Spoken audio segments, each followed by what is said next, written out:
Hello and welcome to select civils. हम 14 JPSC के लिए झारखंड जीके पढ़ रहे हैं।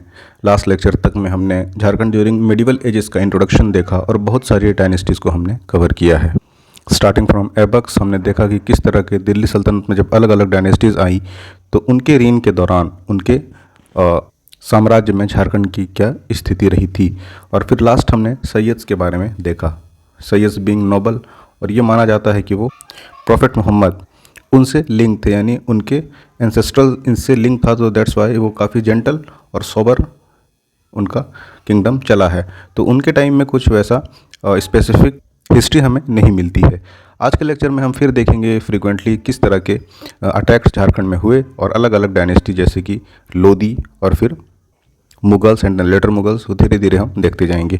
अगेन ये वीडियो आप सेलेक्ट सिविल्स यूट्यूब पे देख रहे हैं, हमसे डायरेक्ट आप जुड़ सकते हैं सेलेक्ट सिविल्स टेलीग्राम चैनल पे, और दूसरे अदर रिसोर्सेज के लिए आप selectcivills.com विजिट कर सकते हैं। तो चलिए इसी सीरीज़ को आगे बढ़ाते हैं और देखते हैं कि दूसरे other dynasties, for example Lodhi dynasty में झारखंड की क्या पोजीशन रही, एंड व्हेन लोधीज रूल्ड तो उन्होंने किस तरह से ट्रीट किया झारखंड को, और उनका अप्रोच कैसे था झारखंड को जो कि डोमिनेट हो रही थी चेरोस ऑफ पलामू, छोटा नागपुर, खास के नाग्स, इस तरह के अलग अलग किंगडम्स को लेकर।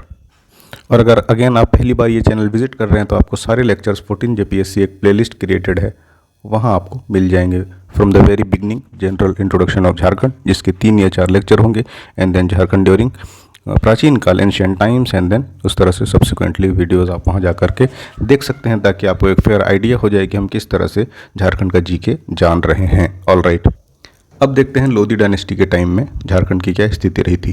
तो कह रहा है कि अलग अलग इंटरनल कॉन्फ्लिक्ट्स रीजनल्स को लेके Jharkhand was free from the Lodhi's influence. Lodhi का उस वक्त में जब दिल्ली सल्तनत में लोधी रूल कर रहे थे, तो Jharkhand was kind of free from Lodhis influence. One of the reason was strong hold of Nagvanshi king such as Pratap Karna, Chhatrakarna, इस तरह के जब राजा थे तो इन्होंने जो फॉरेन इन्वेडर्स थे या फॉरेन किंगडम्स इस्टेब्लिश हुई थी दिल्ली सल्तनत में, पैन इंडिया लेवल पर जो एक्सपेंड करना चाहती थी, तो जब भी ऐसा होगा तो अलग अलग रीजनल किंगडम्स उसको रजिस्ट करती है कि हम इस्टेब्लिश अपने इन्फ्लुएंस को नहीं होने देंगे। सो दे रजिस्टर्ड जब भी, और जब भी वीक होते हैं किंगडम्स, रीजनल किंगडम्स, तो आप एक वर्ड सुने होंगे कॉन्फेडरेशंस,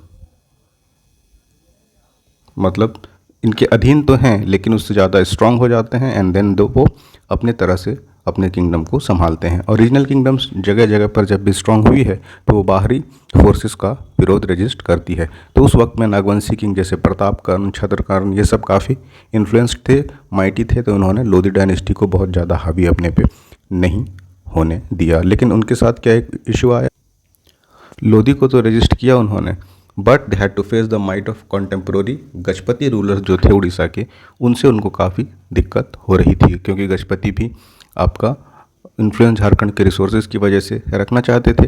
तो दे रजिस्टर्ड, आपका दिल्ली सल्तनत से दूर भी था, एक इशू वो भी था डिस्टेंस का। तो वो लोधी डायनेस्टी को, क्योंकि वो अपने किसी जनरल को भेजते, फिर वो झारखंड के या कंटेम्प्रोरी रीजन्स के बारे में जानता, रिपोर्ट देता, और फिर किस तरह से लड़ना है उस चीज़ों को देखता था। बट उड़ीसा का जो गजपति रूलर था ये बिल्कुल पड़ोस में था, तो they had to face the might of contemporary Gajapati rulers of Orissa.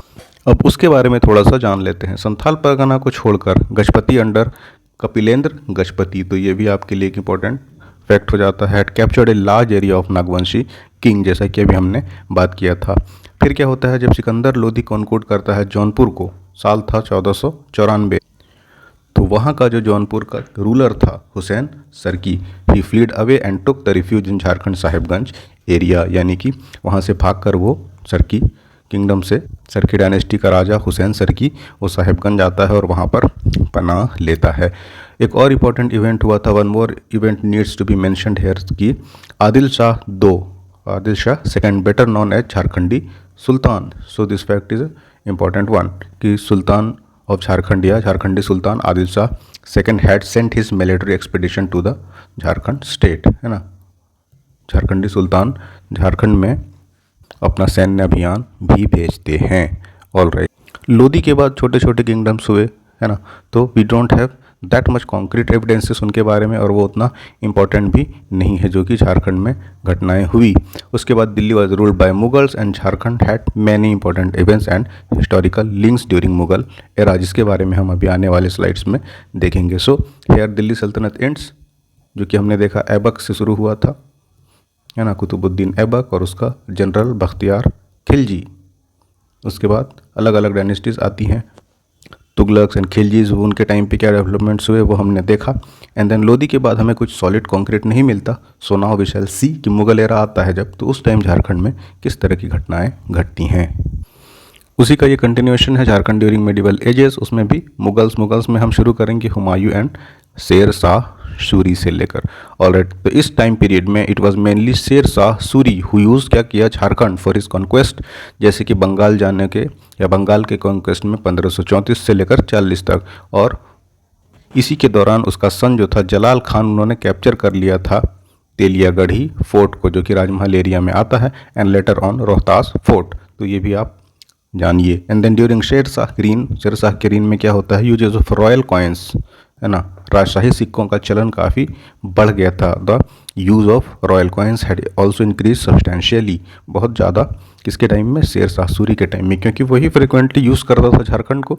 तो जब भी यूज़ होगा फ्रीक्वेंट कोई एरिया, तो वहाँ से के लोगों से कम्युनिकेशन या इंटरेक्शन ज़्यादा बढ़ेगा, तो म्यूचुअल ट्रांजेक्शन्स होंगे, तो obviously royal coins they will use. और उसकी वजह से क्या होता है, रॉयल कॉइन्स के कई सारे एविडेंसेस मिलते हैं, और एक इंपॉर्टेंट फैक्ट हमें ये भी मिलता है कि उसका बेटा यानी शेर शाह का बेटा जो था Jalal Khan had captured and block Teliagarh fort पहले, जो कि राजमहल एरिया में था, and then Rohtas fort. All right, then होता है बैटल ऑफ चौसा 5039 में, when Sher Shah defeated Mughal king Humayun. हम जानते हैं कि मुगल्स को हरा के शेर शाह बीच में आ जाता है दिल्ली की गद्दी में। इस dominance in this region substantially increased, क्योंकि एक तो आपका ये बिहार का था, है ना, कॉन्टेम्प्रोरी, और आपका जस्ट पड़ोसी, है ना, सो उसको पता था कि कहाँ किस तरह के रिसोर्सेस हैं, और ऐसे भी जब दिल्ली में जो भी सल्तनत बैठेगी उसकी का इन्फ्लुएंस रहेगा। So when Sher Shah Suri defeated Mughal king Humayun, तो ऑब्वियसली शेर शाह का इन्फ्लुएंस काफ़ी ज़्यादा बढ़ जाता है।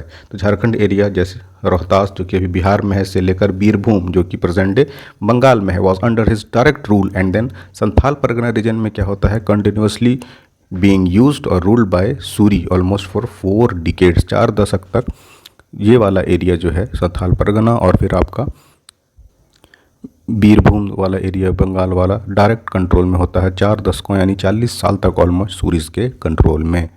अब ये एक इम्पॉर्टेंट इवेंट इसलिए भी बन जाता है कि इसने एक क्या किया, रास्ता दिखा दिया कि हाउ मुस्लिम्स, है ना, Muslims rule can be establish in this resource rich Jharkhand area. This showed Muslims a way to establish their rule in Jharkhand, है ना, सो दैट उनको जब पता लग गया कि एक रिसोर्स रिच एरिया ऐसा है, इससे पहले रीजनल किंगडम जो थे यहाँ के वो लीड कर रहे थे या कर रहे थे। This is what it is, यहाँ पे क्या वही चीज़ रहा है कि this showed Muslim a way to establish the rule in Jharkhand area, and so Sher Shah is credited, Sher Shah को ही ये दिया जाता है credit, with it paving a way for Muslim kings to establish their rule in Jharkhand.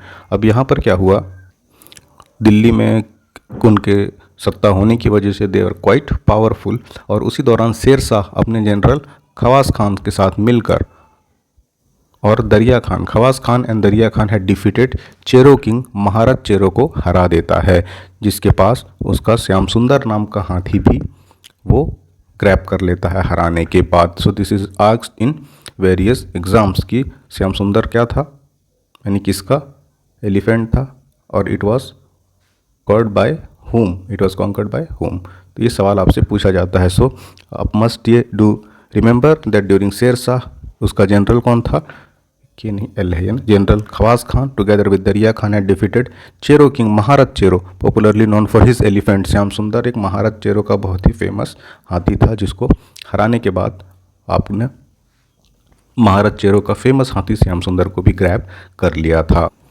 उसके बाद आता है लेटर साल 1530 से 40 के बीच में, Humayun had regional strong hold in the region of Parkunda Hazaribagh, and it continued till next Mughal king Akbar become the king. जब वापस शेर शाह के बाद मुगल्स, है ना, उसको रीगेन करते हैं, रीजन को, दिल्ली को, और ऑब्वियसली दिल्ली सेंटर था, है ना। जब दिल्ली को रिगेन करते हैं तो बाकी दूसरे रीजन्स को भी वो ग्रैब करते हैं। तो 1530 से 40 के बीच Humayun now had strong hold, तो हुमायूं को पावर था, स्ट्रॉन्ग होल्ड था, and he became the mighty king. और उसका ऑब्वियसली इन्फ्लुएंस था किधर, तो बुरकुंडा, हजारीबाग, एंड कंटिन्यूड कब तक होता है, जब तक अकबर दोबारा दिल्ली के सल्तनत में सत्ता में नहीं बैठ जाता। और आज से यहीं तक रखते हैं इसको, बाकी अभी मुग़ल में बहुत सारे किंग्स हैं और उसके इंपॉर्टेंट इवेंट्स को हम जानेंगे। तो अभी हमारा चूँकि शुरुआती लेक्चर्स है तो शॉर्ट लेक्चर्स ही हम रखते हैं, 10 मिनट से ज़्यादा, फिर रिटेंशन टाइम भी लोगों की होती नहीं है और अननेसेसरी इंपॉर्टेंट फैक्ट्स और हिस्ट्री के इवेंट्स आपसे छूट जाते हैं। दैट बीइंग सेड, आप पढ़ते रहिए, किसी तरह के आपके सुझाव या राय हो तो kindly let us know in the comment section. और अगेन आप ये यूट्यूब चैनल सेलेक्ट सिविल्स पे देख रहे हैं, हमसे जुड़िए टेलीग्राम पे, और रिसोर्सेज के लिए selectcivils.com पर विजिट करते रहिए, वहाँ पर हम अपडेट कर रहे हैं अभी। और टाइम के साथ we shall come up with huge curated courses and everything you need for cracking this JPSC examination. अच्छा, एक चीज़ मैं बार बार कहता हूँ कि आपके फेलो को एस्पिरेंट्स को ना आप ज़रूर बताएं कि इंग्लिश मीडियम में अगर रिसोर्सेज देख रहे हैं वो, तो सेलेक्ट सिविल्स पे विजिट कर सकते हैं, वहाँ पर एक क्वालिटी लेक्चर्स हमेशा उनको मिलेगा। शेयर करिए, हमें भी मोटिवेशन मिलेगी और एनर्जी मिलेगी इससे कि आपके लिए हम लेक्चर्स लेके आते रहें। पढ़ते रहिए, अपना खूब ख्याल रखिए, मिलते हैं आपसे अगली वीडियो में। Thanks for watching.